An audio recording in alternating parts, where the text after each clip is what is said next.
여러분들이 재회만 되면 너무 좋을 것 같아요 라고 얘기를 하시겠지만 재회를 하고 나면 넘을 산이 또 있어요. 일단 가장 중요한 거는 우리의 연애를 되짚어보는 거예요. 우리가 처음 만났을 때는 왜 사이가 좋았나, 우리가 한창 좋았을 때는 왜 좋았나, 그리고 저 사람 입장에서는 언제쯤 마음이 떴을까, 그거는 어떤 상황이었기 때문이었을까라는 부분들을 보는 거예요. 오늘 영상 같은 경우는 재회를 어떻게 해야 되는지, 재회의 전반적인 플로우에 대해서 좀 짚어드릴 거예요. 너톡을 보냈다가 부정적인 답이면 어떻게 해야 되는지, 재회를 만약에 했다고 하면 정말 모든 게 끝나는 건지, 정말 다들 해피하게 마무리가 되는 건지, 혹은 더 해야 되는 노력이 뭔지, 내가 행복하게 유지가 되려면 내가 그 이후에 뭘 해야 되는지, 이런 부분들에 대해서 궁금하신 분들은 영상을 끝까지 보시면 되실 것 같아요. 일단은 가장 중요한 거는 왜 이별을 했는가? 이거부터 우리가 사실 가장 분석을 해야 되는 부분이긴 하거든요. 사실은 이별을 하고 여러분들이 재회를 원하는 상황이라고 하면 지금 이 상황을 여러분들은 전시라고 생각하셔야 돼요. 내가 재회라는 목표를 위해서 전쟁을 하고 있다고 생각을 해야 돼요. 그러려면 가장 중요한 건 우선 상황을 파악하는 거죠. 지금은 슬퍼할 시간이 없어요. 우선은 내가 뭐 슬퍼하든 뭐 감정이 어떻든 뭐 내가 밥을 못 먹든 잠을 못 자든 이게 중요한 게 아니라, 재회를 할 거면 저 사람 마음을 빨리 돌리는 게 먼저잖아요. 그렇다고 하면은 우선 상황 파악을 먼저 해야 돼요. 내가 전쟁에 나온 장군의 마음으로 일단 재회에 임하시는 게 필요하고, 일단은 이 상황이 뭐냐, 왜 이별이 발생이 됐냐, 저 사람이 왜 나를 사랑한다고 말해놓고 왜 갑자기 이렇게 태도를 바꿨냐, 그 사이에 무슨 일이 있었고 때까지 연애를 나는 이런 식으로 봤는데 저 사람은 다르게 봤으니까 이별을 하고 싶었던 거잖아요. 나는 이 연애가 마음에 들었고 계속 연애를 하고 싶었는데 너는 왜 나한테 질렸고 왜 이 연애를 포기하고 싶었는지 라는 부분들을 내가 먼저 알아야 그 이후에 내가 어떤 전략을 짜야 할지까지 잡을 수 있단 말이죠. 그렇기 때문에 우선 가장 필요한 건 분석이에요. 그 분석에서도 가장 중요한 거는 나랑 너랑 분명히 공통점도 있겠지만 차이점이 있었을 거예요. 그 차이점으로 인해서 우리의 연애가 좀 어떤 식으로 서로 다르게 보였을지, 이런 부분들을 보는 거거든요.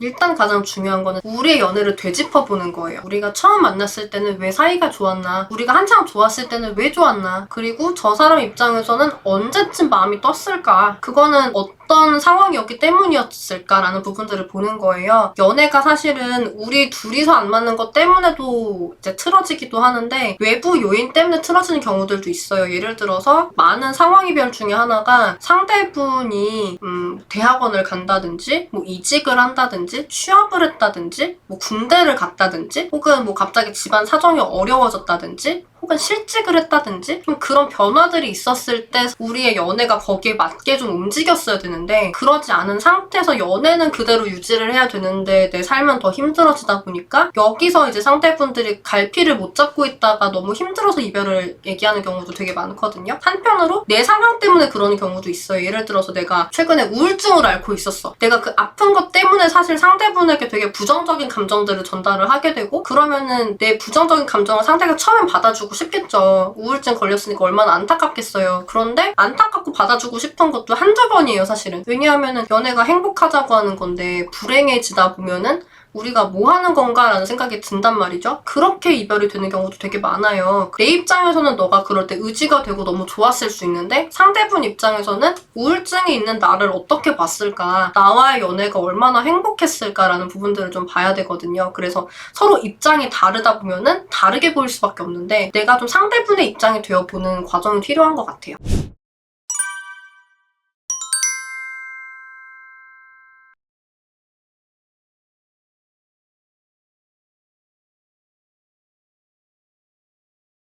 앞으로 잘할게 라는 말이 통하기도 해요. 근데 그러려면은 그분들이 앞으로 잘할게 라는 말만 기다리고 있었어야 돼요. 그리고 대부분의 경우에는 그런 말이 통하지가 않는 게, 이게 이별이라는 게 대화로 될 것 같으면 혹은 미안하다라는 말로 될 것 같으면 앞으로 잘할게 라는 말로 될 것 같으면 사실은 많은 분들은 이별하자고 안 하고요. 그냥 앞으로 잘해 라고 얘기를 하거나 우리 대화 좀 할래? 라고 얘기를 해가지고 대화로 문제를 해결하고자 해요. 이별은 정말 최후의 수단인 거잖아요. 정말 너랑 너랑 나랑 대화로도 안 되겠다라는 생각이 들었을 때 이제 이별을 얘기를 하게 되는 건데, 상대분이 좀 약간 생각이 없이 감정적으로 물론 이별을 얘기를 하는 분일 수도 있기는 해요. 근데 이제 그런 경우가 아니라면 감정적으로 툭 뱉어놓고 후회를 하는 사람이 아니라 본인도 생각을 해봐, 아, 정말 이거는 대화가 아니라 이별이 답인 것 같다라고 스스로 느껴가지고 이별을 한 거라고 하면 사실은 앞으로 잘할 게가 통하지 않는 게, 이 상대분이 바보가 아니잖아요. 그러다 보니까 내가 잘할 수 있는 한계가 어디까지인지 이미 알아요. 내가 여태까지 봐온 게 있잖아요. 너가 여태까지 한 걸 봤고 네가 노력한다고 했을 때 어느 정도 노력하는지 내가 봤는데 그 정도 가지고는 안 될 것 같은 거예요. 그 노력을 한다고 해도 언제까지나 할 수 있는 게 아니라 어느 정도 수준에서 그칠 거라는 것도 아는 거예요. 노력할 필요 없어. 우리가 안 맞았던 건데 무슨 노력을 해. 그냥 우리 갈 길 가자라고 얘기를 한다는 거죠. 진짜 이번에 바뀐 모습들을 보여주셔야 돼요. 그 이별을 하신 분들은 바뀌어가는 모습을 볼 만한 인내심이 없거든요. 그렇기 때문에 바뀌어 갈 게도 답이 아닌 거고 대충 바뀐 것도 답이 아닌 거고, 아 네가 진짜 이 정도로 바뀌었구나라는 게 와닿아야 돼요. 그러면은 좀 고민이 되죠. 네가 절대 안 바뀔 것 같아가지고 난 이별을 한 건데 사람이 180도 바뀌었잖아요. 그러면은 생각을 해보게 되는 거죠. 나는 너한테 이 정도를 기대하지 않았는데 근데 이걸 한다고? 그러면 내가 너무 섣부르게 이별 통보를 한 건가? 라는 생각이 들 수가 있죠. 그랬을 때는 여러분들이 제외를 할 수가 있어요. 내가 진짜 이별의 원인이 될 만한 그런 행동들에서 180도 변화한 모습들을 보여주는 거. 이게 핵심이 되기는 해요. 그래서 결론적으로 저 사람은 나는 대화가 통하지 않는 사람이야 라고 믿고 있는 거잖아요. 그런 분한테 앞으로는 대화가 될 수도 있으려나? 라는 생각을 하게 만들어주는 게 굉장히 중요한 부분인 거죠. 이미 다 변했다고 칠게요. 그럼 이걸 어떻게 보여줄 것인가? 지금 나랑 대화를 안 하려고 하는데 그럼 이 상황에서 내가 어떻게 변했다는 걸 보여줄지, 이런 부분도 막막하실 것 같기는 해요. 대회라는 거는 그렇게 일단 나를 반신반의하게 만드는 거예요. 반신반의 상태에서 여러분들이 하셔야 되는 행동은, 앞으로는 내가 다시는 정말 예전처럼 돌아가지 않을 거고 앞으로도 나는 정말 이런 일관적인 모습으로 너와 함께 할 것이다 라는 부분들을 좀 보여주면서 믿음을 주셔야 되거든요. 저 사람이 이야기를 하는 거에 대해서 반박을 하는 게 아니라 저 사람이 이별을 하고 싶은데 내가 재회를 말하는 것 자체가 반박이거든요.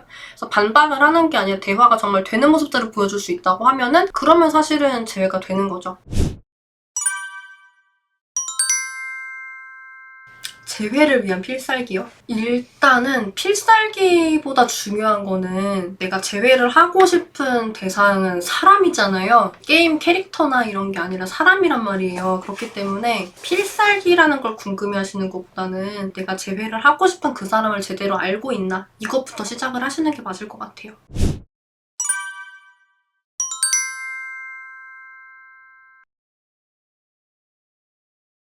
안 좋게 올 수도 있죠. 너톡은 일단 기본적으로 보내는 이유가 뭐냐면 대화의 물꼬를 먼저 트기 위함이거든요. 너톡이 아니었다면 상대가 답이 안 왔을 수도 있어요. 그리고 우선 너톡 같은 경우는 우리가 사실 사이가 좋으려면 했어야 되는 대화라는 게 있거든요. 그런데 그런 대화를 우리가 안 했거나 혹은 제대로 하지 못했거나 제대로 하지 못한 걸 넘어서 정말 잘못했거나 그랬다고 하면 우리가 잘 지낼 수가 없는 거잖아요. 그러면 거기에 대한 대화를 제대로 할 필요가 있는데 너톡은 사실 우리가 많은 말을 할 수 있지는 않아요. 왜냐하면 상대분 입장에서 나랑 계속 연락을 하고 싶어서 이별하자고 한 건 아닐 거잖아요. 우선은 상대가 답이 오게 만드는 게 제일 중요한 거고, 이거를 우리가 톡으로 얘기를 하는 것도 좋지만 가능하면 만나서 얘기를 할 수 있거나 혹은 최소한 전화로 얘기를 할 수 있거나 하는 게 가장 좋긴 하거든요. 너톡은 목적이 이런 우리가 잘 지냈으려면 해야 되는 대화들을 시작하기 위한 거라고 보셔야 되고, 그걸 시작하려면 상대분 입장에서 내가 그래도 대화를 할 만한 사람이다라고 인식을 해야 되는 거잖아요. 저 사람이 어느 정도는 나랑 다시 이런 부분에 대한 대화를 할 수 있을 만한 그런 마음을 조금은 만들어주고 재회를 시작을 하기 위해서 이제 너톡을 보내는 거기는 해요. 즉 부정적인 답이 나왔다라고 하면 뭘 해야겠어요? 그 사람이 부정적인 답을 하는 이유가 있을 거잖아요. 그걸 먼저 내가 인정을 해주는 거예요. 보통 이제 부정적인 답이 왔다는 거에 놀라서 사람들이 설득하려고 많이 하거든요. 그게 아니라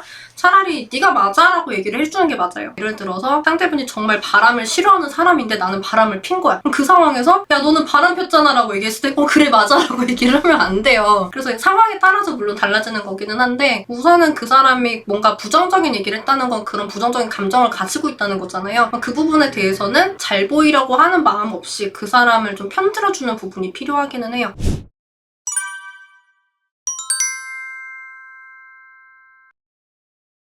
그렇게 생각을 하는 분들이 많이 계실 수는 있는데 제가 항상 누누이 말씀을 드리지만 재회부터가 저는 진짜 시작이라고 늘 말씀을 드리거든요. 사귀어봐야 바뀌었는지 확인이 가능하기 때문에 일단 테스트를 해보는 거라고 생각을 해야 돼요. 재회를 하고 나서 중요한 부분은 갑자기 재회를 했다고 해서 내가 그동안 힘들었던 걸 털어놓는다든지 내가 그동안 서운했던 걸 막 말을 한다든지 혹은 이별을 하고 너가 내 생각에 잘못 행동했던 부분들에 대해서 내가 따진다든지 그런 행동을 하시면 안 되고 계속해서 일관적인 모습을 보여주시면서 중요한 게 있어요. 문제는 재회를 하고 나서 내가 이 재회를 한 상황을 잘 유지를 해나가려면 나도 행복해야 되는데 초반에 재회를 할 때는 저 사람의 행복에 많이 맞춰가지고 얘기를 하게 되는 경우가 많아요. 그래야지 저 사람의 마음을 바꿀 거고 마음을 바꿔내야지 재회를 하든 말든 할 거고 재회를 하든 말든 해야지만 사실 저 사람이 행동을 나에게 맞게 바꾸도록 유도할 수도 있는 거잖아요. 그래서 사실은 저 사람에게만 맞는 연애를 내가 세팅을 했다고 하면은 이 연애는 하면 할수록 사실 나에게 불행해질 수 있어요. 그리고 그렇게 됐었을 때 내가 일관적인 모습을 보여줄 만한 힘이 사라져요. 그렇게 되면은 내가 변한 모습을 보이게 되는 거고 그렇게 되면 상대분이 또 마음이 식는 모습들이 나오고 그러면은 아 괜히 재회했다라는 생각이 또 내가 들게 되는 거고 그러다가 다시 이별이 생기는 거거든요. 일단 재회를 했다고 하면 중요한 거는 제가 포인트를 잡아서 말씀을 드리자면 우선 안정기에 접어들 때까지 나는 계속해서 일관된 모습을 보여준다. 그리고 두 번째는 저 사람도 나한테 노력을 하게 만든다. 여기까지 하셔야 제대로 재회를 하는 거라고 볼 수가 있고 여러분들이 재회만 되면 너무 좋을 것 같아요 라고 얘기를 하시겠지만 재회를 하고 나면 넘을 산이 또 있어요. 거기까지 아셔야 돼요. 그리고 앞으로도 연애회사 대표 상담사로서 다양한 연애와 결혼, 이별, 재회 상황에서 여러분들의 대처력을 한껏 높여드리는 그런 영상들을 많이 만들어드리려고 해요. 오늘 영상이 좋으셨다고 하시면 좋아요 꼭 눌러주시고요. 여러분의 행복한 연애와 결혼 생활을 진심으로 응원드리겠습니다. 안녕!